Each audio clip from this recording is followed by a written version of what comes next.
Hey guys, Ringler here. My dad and I are in the process of starting to put on the vinyl graphics onto my Jeep Wrangler. Basically the logo and then the phone number.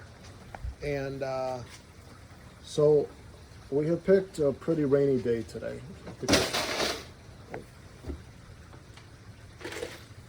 I think we're supposed to get like between 3 to 5 inches of rain. But we are excited. We are excited about this process. My dad's excited. You can't tell, but that's his excitement. All right, guys. It should go well. I need to figure out where the little squeegee tool is. But here's the thing, guys.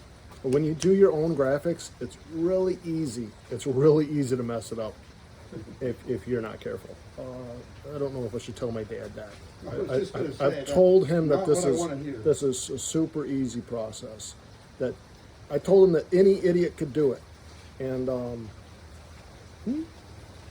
so okay, guys, be sure to check back. I will have some maybe a video of the graphics on here. Okay, bye.